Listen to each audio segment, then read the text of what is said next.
Senhor presidente, senhores deputados, essa última semana eu tenho falado muito aqui sobre a questão do Comperj e dado uma tônica muito forte aos problemas que estão sendo vividos pelos operários lá na região. Já falei sobre isso aqui hoje.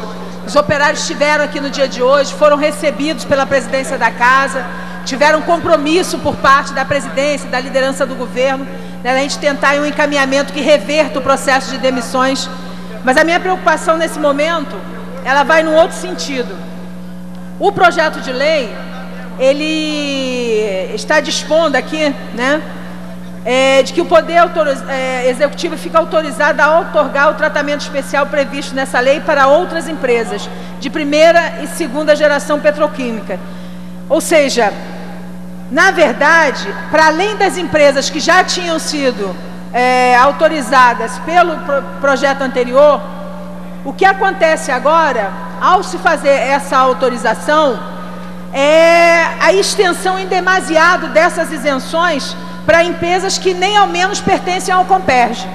Nós estamos falando aqui que na mensagem do governador, empresas que não pertencem ao Comperj, mas que são controladas por empresas integrantes do Comperj, passam a ter os mesmos benefícios das empresas integrantes.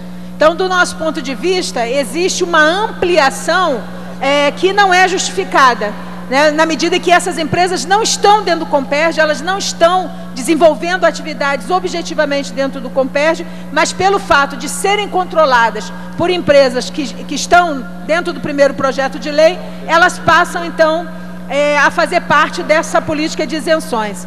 E a segunda questão, e que foi a que mais me preocupou, porque eu estando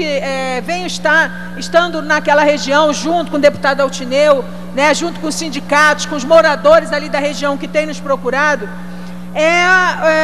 na parte do PL que se revoga o artigo 10 da lei original. Esse artigo 10 da lei original, ele é super importante, porque ele dispõe que compete ao Poder Executivo acompanhar os beneficiários, fiscalizar e controlar o cumprimento das obrigações constantes dessa lei. O que se está dizendo aqui? Que o Executivo abre mão da fiscalização, que o Executivo não vai fiscalizar.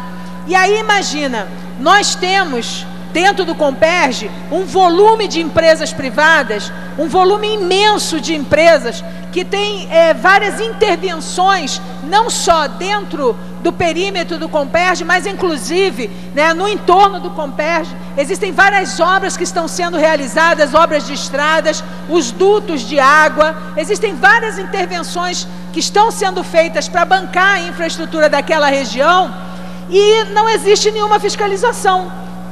Uma das reclamações dos moradores do entorno e dos próprios operários é que os fiscais de contrato, que foram colocados pela Petrobras, esses fiscais de contrato que deveriam estar fazendo essa fiscalização sobre cada uma das empresas, sobre cada um dos contratos que foram realizados com o Comperj, eles literalmente não existem.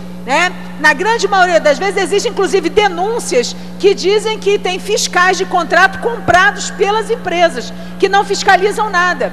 Então, assim, existe uma situação na cidade que é uma coisa sui generis, Você procura o judiciário para falar alguma coisa em relação ao Comperj, para vir dar uma resposta ou para os moradores do entorno ou para os operários, e a justiça lá se declara incompetente. A justiça diz que não tem incompetência para isso. Procura o Ministério Público da cidade, o Ministério Público manda para fora da cidade. Então, assim, todas as autoridades constituídas dentro de Itaboraí, quando os moradores ou os operários os procuram para dar, resolução para as demandas que são apresentadas, se declaram incompetentes e mandam para outras instâncias. Então, aqui existe uma situação de fato. Você tem um empreendimento de um vulto econômico altíssimo, você tem empresas de um vulto econômico altíssimo, e você tem um grau de impactos sobre a população local, que é uma coisa impressionante.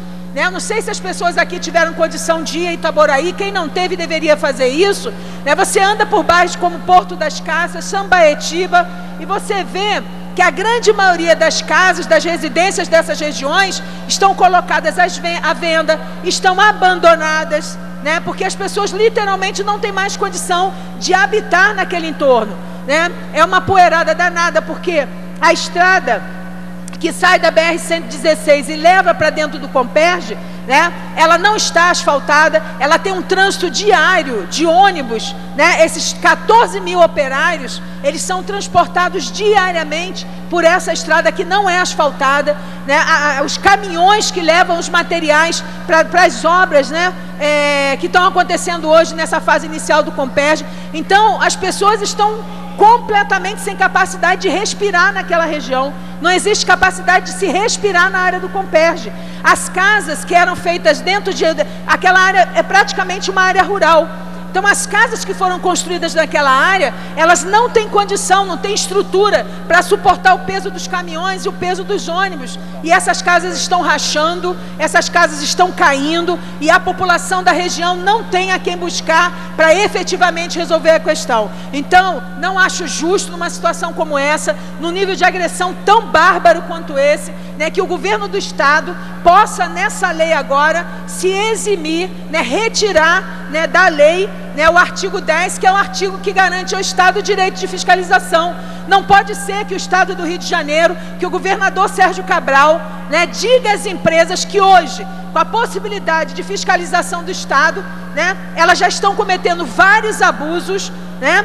E agora o governador vai dizer o seguinte: vocês estão cometendo abusos, vocês não estão respeitando a lei, não estão respeitando o contrato, e eu vou simplesmente tirar da lei agora a garantia de fiscalização sobre vocês. Então isso é um escândalo, né? Isso é um escândalo, isso é um abuso. E não é um abuso contra nenhum de nós aqui dentro, não. É um abuso contra as pessoas que moram ali naquela região. É um abuso contra a população que não tem água para beber, porque a água está sendo toda canalizada da SEDAI para dentro do empreendimento, deixando as casas em volta sem água.